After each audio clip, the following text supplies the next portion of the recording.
as we get into some of the questions, we'll have time for Q&A. So we sort of, please do think about what are the questions on your minds. The, you know, climate, like, in some ways, this is an opportune moment to have this discussion, given the state of the air outside. The World Bank head Manga said, from a Western perspective, a lot of the climate investments are about emissions. From a India perspective, it's essentially balancing the needs of the planet and the needs of the poor. Stubble is burning. Stubble is burning despite the same government being in power in Delhi and Punjab. So in some cases, when the two come at loggerheads, the planet and the poor, usually the poor will win because the poor vote. With that intro, I'd love to start with my panelists, and of course, given the crisis we are sitting in, what would be, according to you, the most important role of development finance? When I say development finance, it is finance which has flexibility in the climate needs of India. If you were to put on an optimist hat, what would be that one example which inspires you in the recent past? You maybe have been part of that or not, where you have seen development finance really do the right thing vis-a-vis climate in India. Maybe I could ask one of you to start off. Do please keep it brief and talk about yourself a little bit as well.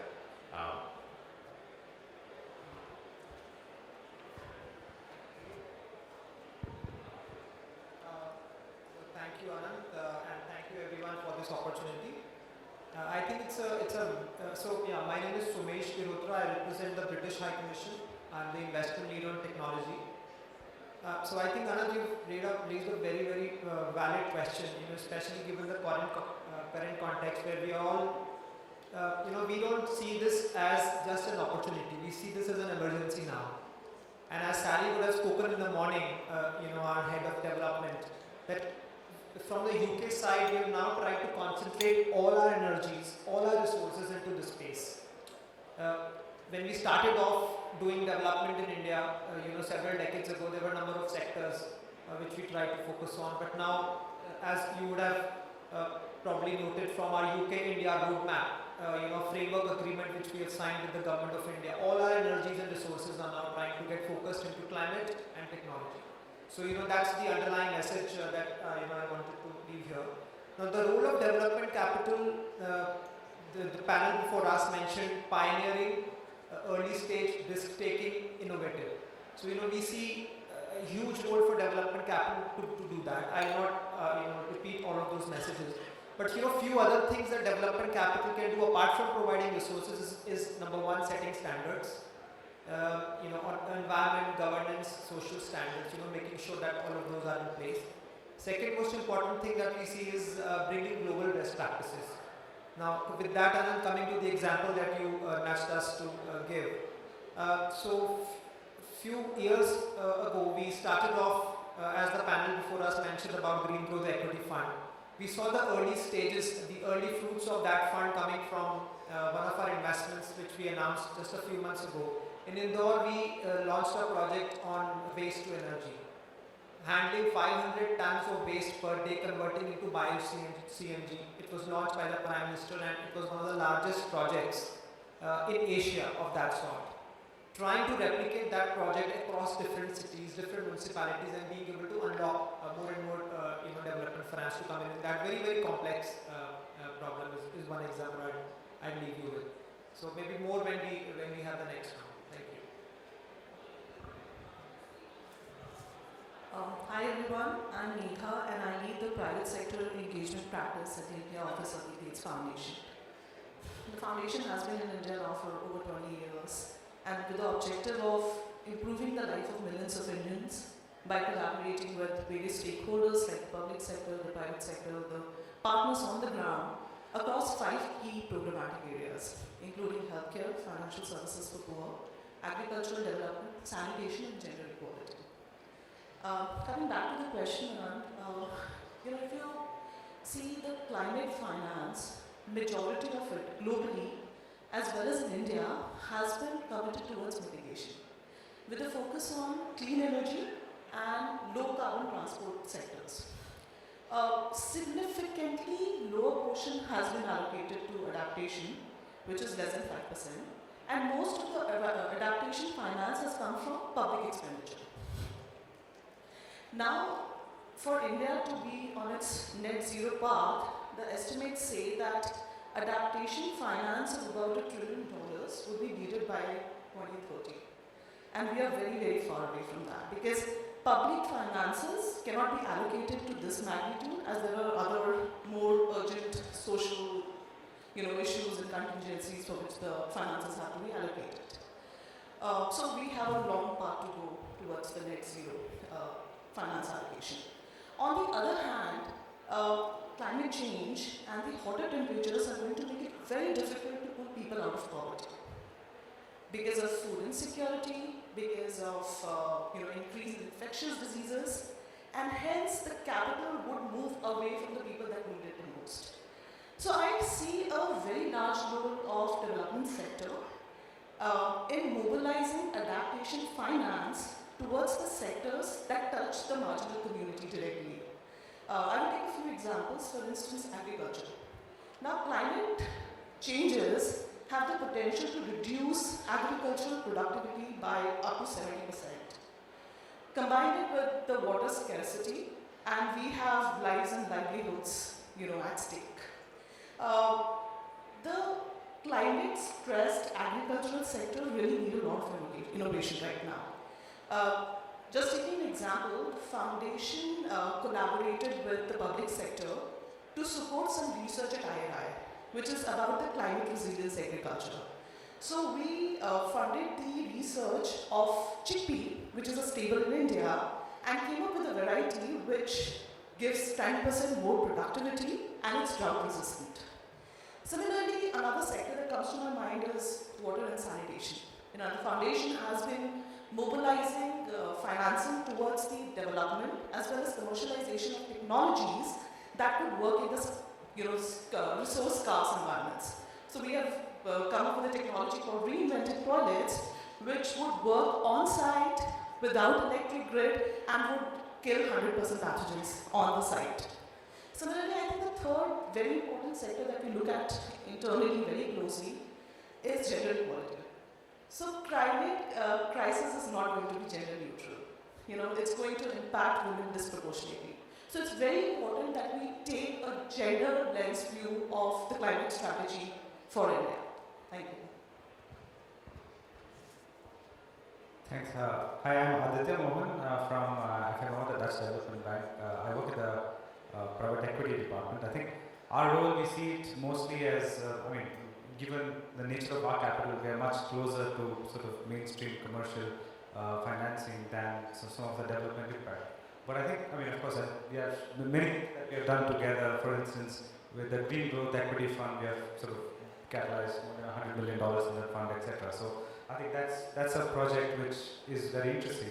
But a couple of general project instances which I think could be interesting for everyone. I think development capital that had impact at scale. One is, I think, the whole solar sector with IREDA in India. So I think the whole sort of at the PPI or sort of at the industrial scale of power generation, I think that's a success story worth noting. I think to the whole emphasis of including the current government on transition to solar with favorable sort of movement of solar panels, etc. I think that is one sector which was hitherto limited to perhaps public sector. That's kind of become more mainstream and private sector now.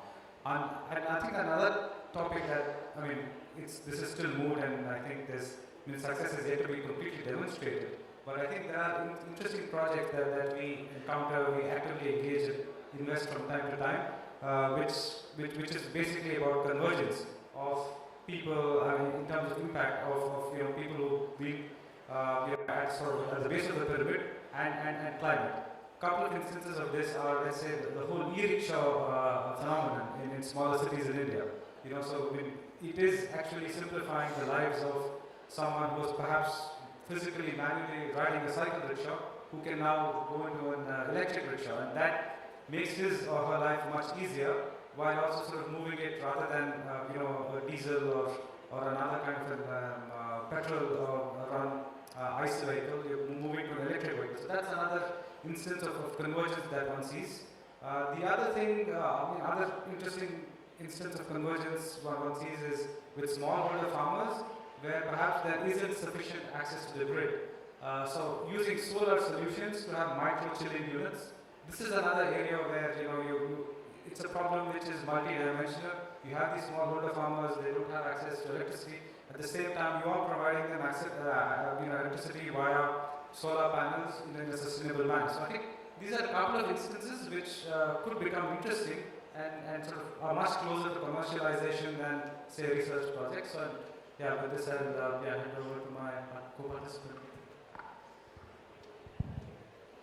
Thank you. Thanks, Anant, and hello everyone. I'm Namrata Mukherjee, Deputy Chief of Party in USA South Asia Regional Energy Partnership Program. Our program is a 5-year program. It started in 2021, and one of the key objectives is to look at mobilizing investments worth $7 billion, worth of investments at the end of 2026.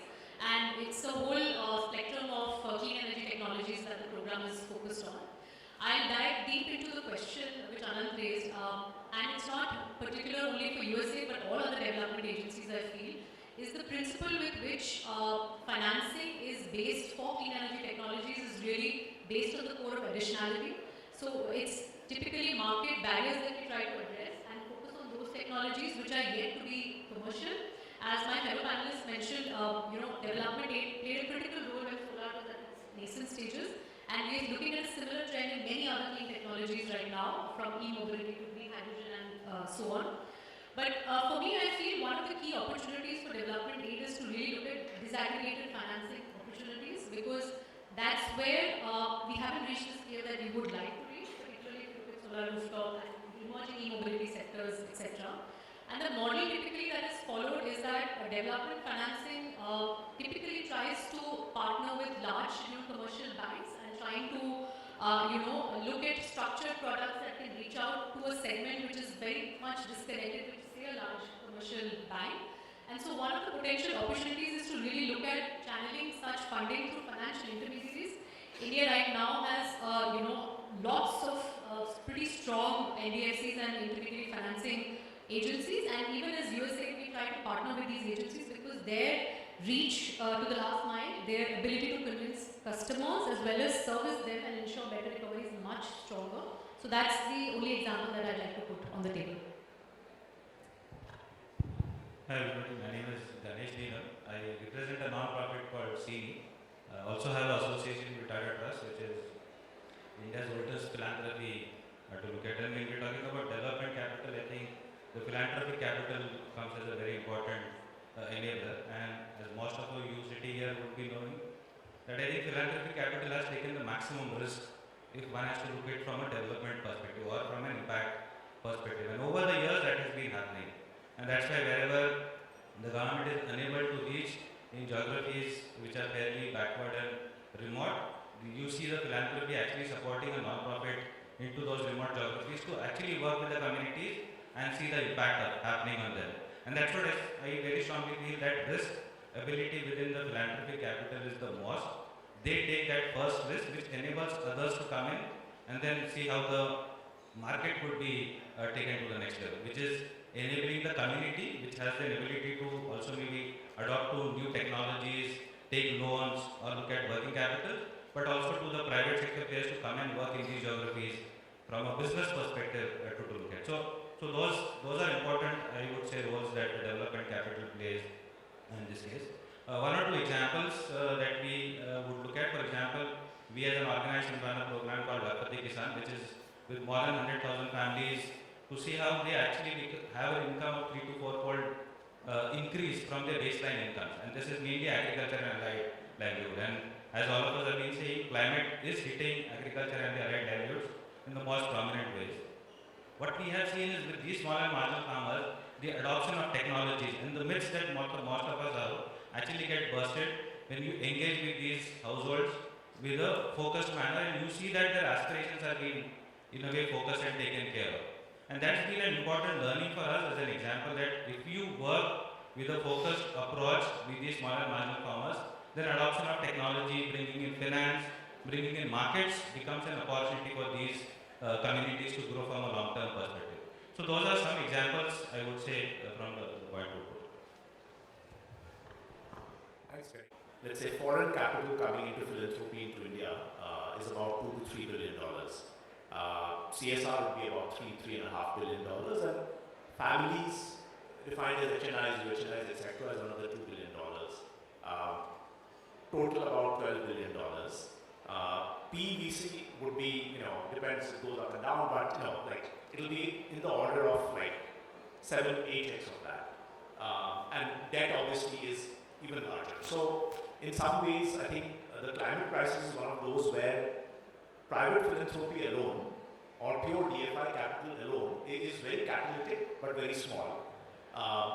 With the panel we were discussing as we were talking about the topic, the need for a relay race, where the first few miles, which are sometimes the hardest, have to be run by the more flexible capital.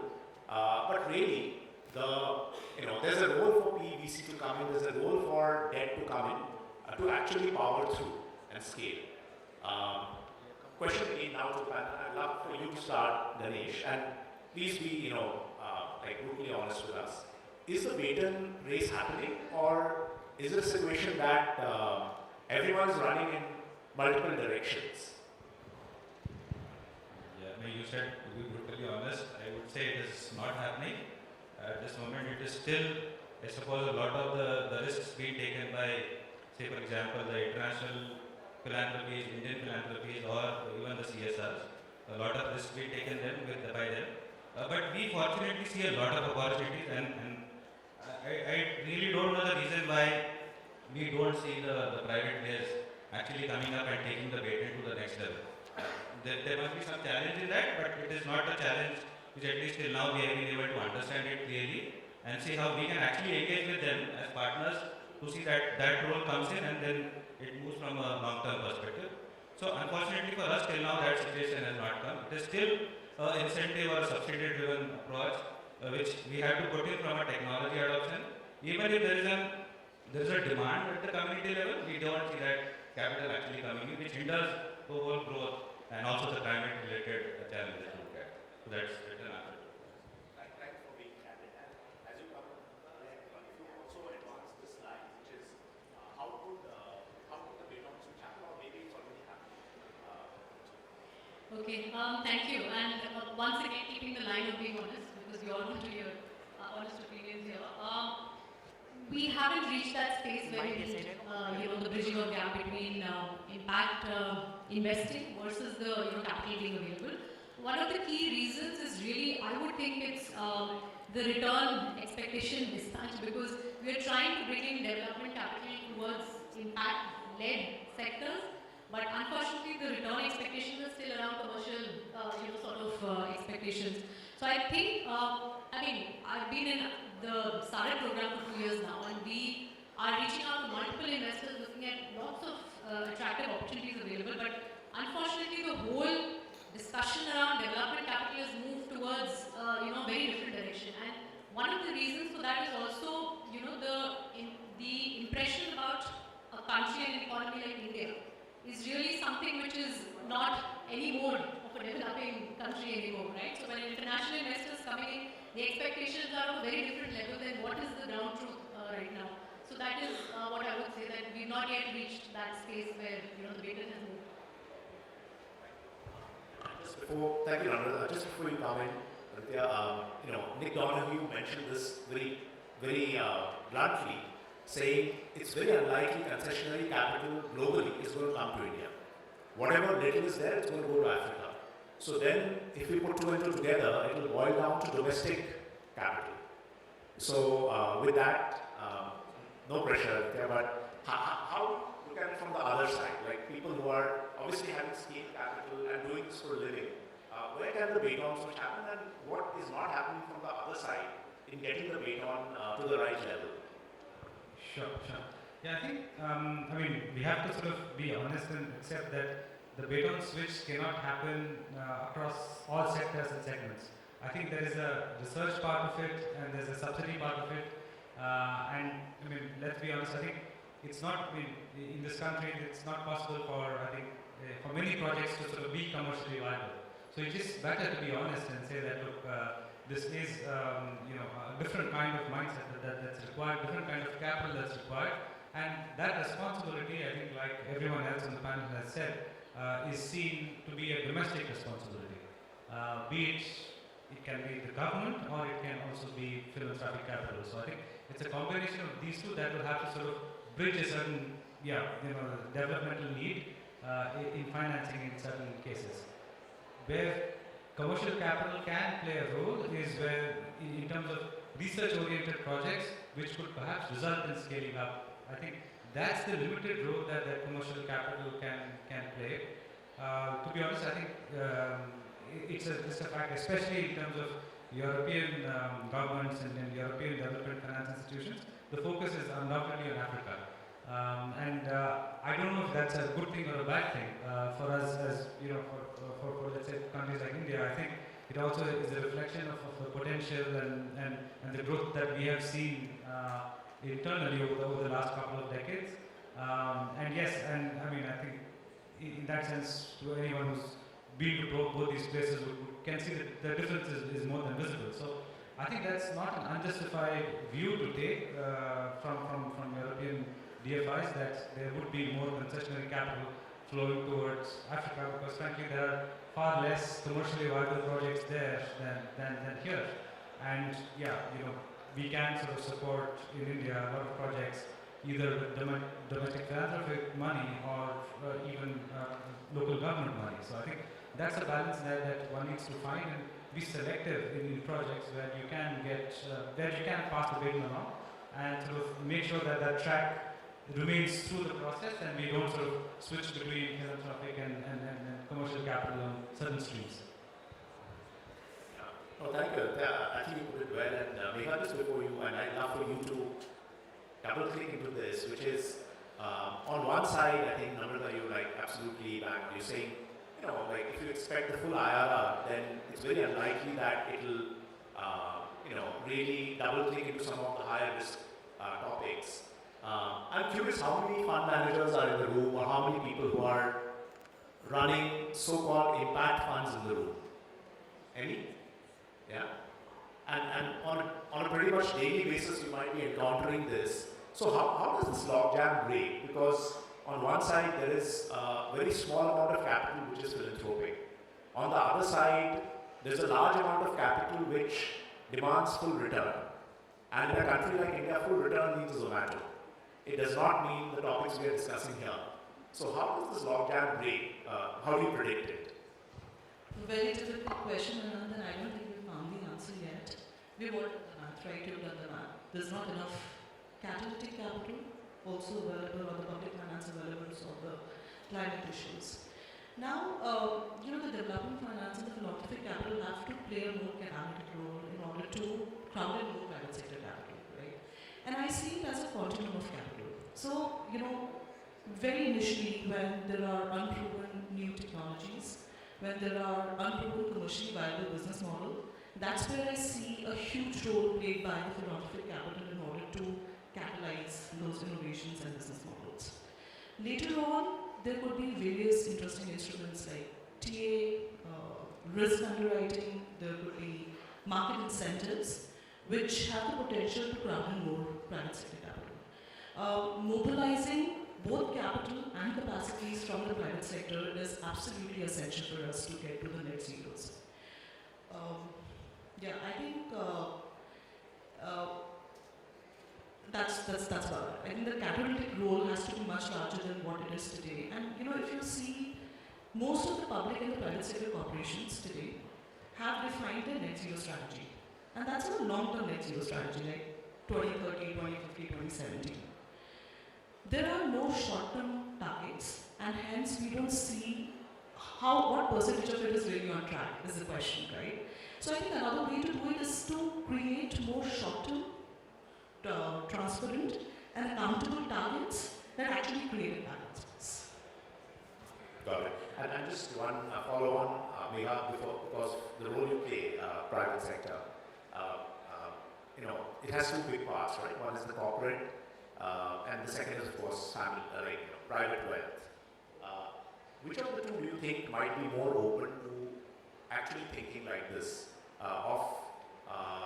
starting to get a little bit closer to taking longer term risks, maybe not at the seed capital stage, but at least at the risk capital stage, given the fact that you work with a lot of them? I know that's a long journey with both of them. I think what we're trying to do, especially from the private sector engagement, is can I build sustainability and climate intention into the business case for them, right? So can we use our resources in order to prove a very tangible business case for the corporates to take it forward in a scalable and sustainable way? But to your question, I think it's a long way. So many more steps in the baton coming through. Yeah. I'd love to get your perspectives. As you spoke about, you directing all the resources of the commission and written into this. There is so much business intersections. There are so many intersections in diaspora. There are so many intersections also in corporates. How do you see some of what you're doing also accelerating the role of private capital starts to come closer to taking a bit of the baton switch actions? Thank you, Anant, for the question. And I think it's a valid question. So, let's look at the landscape. So, what are we talking about? You gave a good breakup of where the supply of capital is coming from. I think panelists spoke about the cap of $1 trillion in terms of India meeting its targets. So, roughly about 200 billion. That's what we are looking at, right? And we saw how the supply of money is coming from. From our perspective, as we look at it, what are the barriers in terms of more and more capital unlocking? There's only so much that private market is doing right now, and what more can be done, right? So I think number one, there is a role for more transparency and more collaboration. When I speak of transparency, it connects to what the previous panel, where the regulator was sitting there, and we spoke about how we can share more data in terms of more climate investors are coming in, but there's also an appetite which we can help unlock and even amplify that. So, are there sufficient examples of successes and failures that the market is sharing with each other? We have seen this flourish quite well in different sectors like e-commerce and others, where investors are much more on a smoother wicket in some of the exchanging information. So, number one, can we build an ecosystem where investors are sharing more knowledge, more resources, more learnings, and all of that with each other? The second is, I think, also one area that we see is more regulatory flexibility, and that again connects to the previous panel. So one good example is, we've seen in innovation and startups. So one example I can quote from the UK, where the government is trying to unlock more and more retail investors, more and more small individual investors come into the market and drive more innovation and entrepreneurship in the system by providing tax incentives. In India, we do not have those tax incentives available for players in the public markets to benefit and route that capital into unquoted securities. You could be putting, an individual could be getting a tax incentive or capital gains by putting in their money in Reliance. But are you able to provide incentives to those, that investor, to put money into a startup? Especially if that's a climate sector and sectors which demand more and more capital and can deliver impact. So those are some examples where how governments and how regulators can attract more capital into this space. The third point I would like to mention here is again the role of instruments. We are right now looking at equity or debt providers. There's only so much that these instruments can do. I think one instrument which has underplayed its potential is again guarantees. We've seen that through our examples where we have partnered with the likes of World Bank to provide a guarantee of $1 billion or a guarantee for providing finance to green projects in India. And I think through that higher mobilization, so we have a factor of about 7x. The thumb rule that we use internally is 7x mobilization of where we put equity investments into businesses. With guarantees, there's a potential for higher goals that DFI is already taking, and if governments can backstop it, there's a potential for achieving higher on that. Thank you. Thank you. Some interesting points of hope and interesting scale opportunities. Before coming to some of the questions, I'd love to come to what needs to happen. So you did talk about the government backstopping. It seems like for the foreseeable future, if private capital won't come in they will come in at some point, but if they don't come in today in most sectors which are not yet mature, then the only entity which can come in with scale capital may be the government. I'd love for everyone to, you've already been doing it, piloting it, maybe even having conversations. What is that one action which needs to be taken by all of us, which can accelerate the journey in which development capital can lead to more and more, catalytic impact? Do share also what you're already doing there, or what is the momentum right now. I'm going to open this up to anyone who wants to come in, but this is a call to action kind of a question. What is that one thing? It may be, Aditya, you were mentioning about how do you retail size many of the opportunities which are proven, but proven not in the retail, so that seems like a very pragmatic thing. But what is that one call to action which energizes you, knowing full well that the journey is going to be a pretty long one? I'm going to open this up. Anyone wants to start?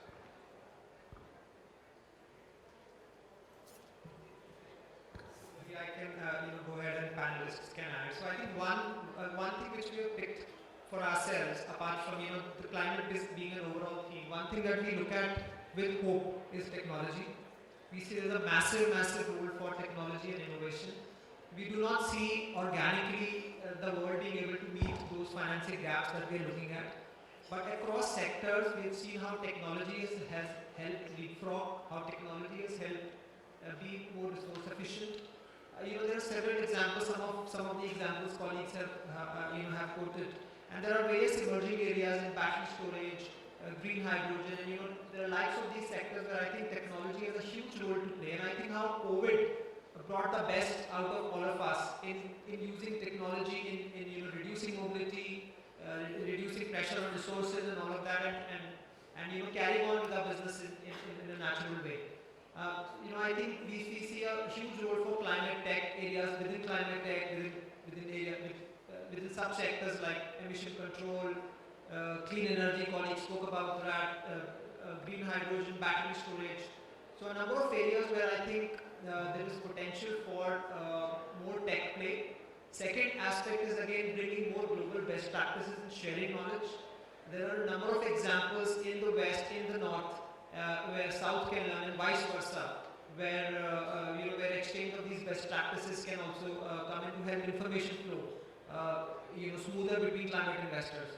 So I think we'll all have to join hands and see how we can make this gap, how we can reduce this gap to make it work for everyone.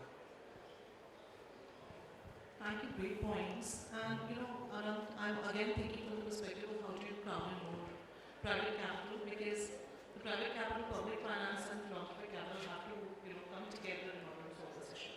So I think there are 3-4 points that come to my mind. The first one is create a pipeline of handling projects for the private sector. The second one is maybe do more awareness and capacity building of the different stakeholders in the ecosystem. And we've been talking about the blended and the innovative finance for years now, but we don't have a framework. I think we need to get an innovative blended finance framework in place in order to really come.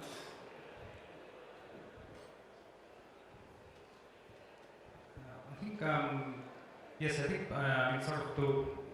if one were to translate everything to sort of first principles and see what one could or should do, I think if you have to make a project bankable, then someone has to pay for it. And if someone has to pay for it, the only way is that, I think everyone has to be a bit more conscious about your consumption and make choices and putting, your money where your mouth is, so to say, in the sense that if people make more conscious choices, like, should we say, having glass bottles here rather than plastic bottles, right? So then it becomes more incentivized for a manufacturer of a glass bottle or someone who's a supplier of clean water and so on and so forth. And that will have a cascading effect, I think. So just in terms of, a call to action, what should one do? I think one should sort of, make conscious consumption choices which will then enable creation of businesses which are sustainable or have sustainability at their core. And I think that's something that all of us can do. And of course, you do require the macro stuff in terms of having the right policies. I think many points were mentioned by my co-panelists, like having the right fiscal framework, tax incentives for investing in the right kind of businesses, having models for blended finance and so on and so forth. Yes, but I think all of this can only sort of take effect if ultimately the commercial case comes from the consumer paying, and the consumer paying would be the consumer making a conscious choice to pay perhaps a premium or perhaps bear with some inconvenience with a longer term good in mind. So, for me, I feel the governments play a very critical role when it comes to supporting a lot of the facilitation when it comes to finance, mobilizing finance. And India actually stands out on various innovative financing instruments where the government and the financial regulators play a key role. One key example is solar, which comes to everybody's mind, where the SECI model was pioneered by India. And because we work in the region, we see a lot of the countries in South Asia trying to look up to India's model. Similarly, if you look at the infrastructure investment trusts, which is India's unique creation from the real estate investment trust, right? The government and the financial regulator played a very critical role in engagement with industries to understand how to design that instrument. So similarly, we have others. We have ordinary investment funds, which are available for MSMEs to raise capital. But there are issues when you start deep diving into capital raised through these instruments. You look at there are gaps which maybe it's important for the government to really maintain a very close connect with capital raised entities, so that at every point there's a realization that there may be more scope for enhancing the nature of these instruments. So my call of action is that there should be more dialogue between the government and the fundraisers to really come to an optimum solution. I think all of us here sitting completely agree that government is the main stakeholder, and all of us in a way are trying to engage closely with the government or partner with the government to see how from the work that we are doing some learnings could be taken up and the government scales it to the next level. Most important I think is for us to also get together as partners and work. And apart our successes, I think it is also important to talk about our failures so that the others can learn, because unfortunately a lot of reinventing of the wheel happens in the larger ecosystem, and that learning environment is very limited. So how do we do that? And I strongly feel if there is an opportunity for us to look at the overall global south, because issues in South Asia as well as in Africa would be broadly very similar from a climate perspective, and how we look at the global south and trying to place a voice to the larger environment from how we are basically actioning, how is the government working closely with us, and then it enables the larger ecosystem also to get built. So that's something that I would put across as a point. Thank you. We heard about climate seed investments in technology. We heard global best practices, maybe ways and means to bring some of the more concessionary private capital learnings. It's interesting. Most of the capital coming into Acumen is actually philanthropy, which takes 90 cents to a dollar. We heard about the pipeline of bankable projects, a framework for coordination. Obviously, that starts with frameworks like this. We heard about the government's role, and we also heard about sharing failures and being open and honest about what's not working. With that, I'd love to open it up for maybe a few questions from anyone in the room. Please, introduce yourself and direct it at whoever you feel is best suited to answer that. Just raise your hands when you have a question, and we can get the mic to you. Yes, sir. Please go ahead. Hi, Himanshu, this is from IP Global. My question is generic in nature. We talk about government, we talk about private investments coming in, we talk about development capital. But in a country like India, where a lot of investment is coming from retail investors, how do you see efforts going, specifically when it comes to net zero commitments? And if you look at the nature of retail investors in India, it's becoming younger and younger. They're more socially conscious. How do you see the development capital, government, donor community and all coming together to encourage more investments or to structure instruments which can have more retail investors commit towards the net zero commitments? Because that not only changes their, like of course the money comes in, but that also helps in changing their behaviors towards how things are kind of done it on the ground. So, any thoughts on that? Himanshu, who should go on that? Yeah, I think maybe I can sort of share an example from the Netherlands, where you do get a fiscal benefit if you invest in a certain kind of a mutual fund which has 70% of its portfolio in net zero or green kind of investments. So I think creating those kind of fiscal structures would be an interesting starting point.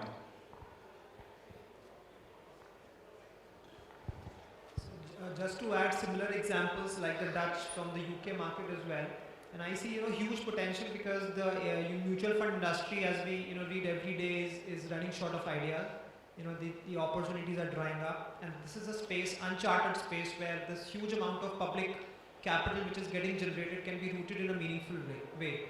So I think a huge opportunity for regulators to unlock, and I hope we do it sooner than later. Not a very similar response to the point, but like for example, the social stock exchange is in a way trying to look at some of these individuals who would want to make some such investments, but in a very structured manner, and then they are also able to see what is happening with the resource they are putting. Again, it's not only for climate, it's for other thematic areas also. But we also have examples like the Rain Matter Foundation, which is now in a very focused manner looking at it from a climate perspective. Now, how they are engaging with the larger ecosystem is something maybe one will have to look at and see how they are able to also bring in larger partnership on similar like-minded individuals would be interesting to look at. Thank you. Any questions? Okay, there's a lady at the back. Just wait for the mic, please.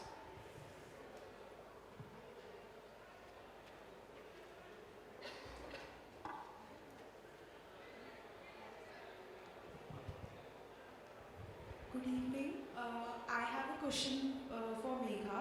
So basically you said, am I audible? So Yes. basically you said that how mitigation strategies are being financed more. So how can we make adaptation finance or development finance more attractive for the investors? Like, what are the challenges you face and what can be the possible solutions for that? Because I feel that for a country like India, adaptation finance need to be prioritized because we have a vulnerable population and yeah, so that's my question. Thank you. Thank you. Sorry, what's your name? My name is Shubhangi. Shubhavi, great question, and I think we discussed that, crowding in private capital is very important for the adaptation finance. Because whatever adaptation finance is happening today, it's mainly from the public expenditure and it would not cut, the bill. So how do you crowd in more private capital, right? You'll have to de-risk the projects in order to crowd in more private capital, make it more attractive for them. And that's where we were discussing the role of the philanthropic capital and the development capital which it can play in a catalytic role so as to de-risk those projects or create market incentives for the market players to adopt it. So I think that's the way to go for us. Great. I think we have a couple of minutes left. I don't see any hands there. I do see two hands there. So, sir, go ahead. I think you're close to the mic, and then there's one hand there. Thank you. Thank you, Anant. I am Rohit Nanda. I represent Water.org's regional South Asia team. My question is to the panel on some of the points that Sumesh was mentioning on one of the vehicles for blended finance being the portfolio guarantees. Now, we know that portfolio guarantees, especially in a development capital space, they are, as an instrument, they have been put together for many years now. The bigger challenge there remains how do you deploy that guarantee and how do you basically enable the ecosystem to consider the guarantees for higher risk sharing. And that basically comes to your point, what you were saying, Anand, passing the baton, covering the first few miles, which are the most, the hardest ones. So my question would be, from your perspective, how do you see the portfolio guarantees in terms of deployments coming up? What are the solutions and what are the bigger challenges out there that need to be resolved before these portfolio guarantees and similar structures, they can enable the ecosystem to come up with more ideas around this development capital to be deployed at a higher scale. Thank you. Namrata, would you like to start off on that one? You've done so many. So, it's a great question, but also very difficult one because, see, I think portfolio guarantees are really the cutting the ice at that stage, right? But portfolio guarantees, you were saying, have been in place for many years, but I would say they're far and few because it's not easy to guarantee a portfolio. It needs a lot more assessment and it needs a lot more, crowding of enough investments. Yeah, guarantee just doesn't come standalone. So to that extent, I would think that it's more important to have the assets underlying the portfolio built in a manner which is very robust to make sure that the monitoring and evaluation framework of those assets are, framed in such a manner that it has a long-term sustainability. Because mostly, I think guarantees struggle from that perspective. I mean, what if you are promising me now it's not there in the next 5 to 10 years, and that's more for emerging technologies. So for me, I think it's most important that the quality of assets underlying that guarantee are of very high quality, and you have to make sure that you invest towards the monitoring and evaluation of those assets. So that's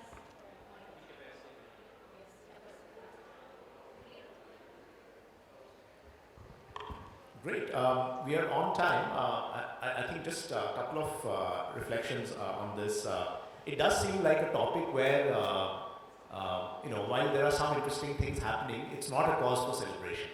I think it's secondly also a topic where there's a need for a lot of concerted action, and maybe IIIC and like the people who are here, one call to action the panel could actually leave with you is, if there are actually these baton passing lanes which are there. I mean, at the end of the day, for baton to pass, each runner needs to know where the baton is and what the baton will get to and when. Without that, even with good intent, the baton won't pass; it will fall. So maybe a interesting call to action could, and it I think is what I think Megha spoke about in terms of not just bankable projects, but when does a project become bankable? What is coming up on the path to bankability, and what is needed to stretch a little bit to catch the thing? There could be an interesting idea which comes up, which is picking up 1 or 2 or 3 lanes, which otherwise would never actually get passed as a baton, and actually make that happen more intentionally. I do know that there are people here who are all the runners in that baton race, but maybe that needs to happen a little more intentionally now. With that, I'd just love to thank you, my panel, for sharing candid thoughts, and I'm sure there'll be very interesting ideas to take forward out of that. Thank you so much.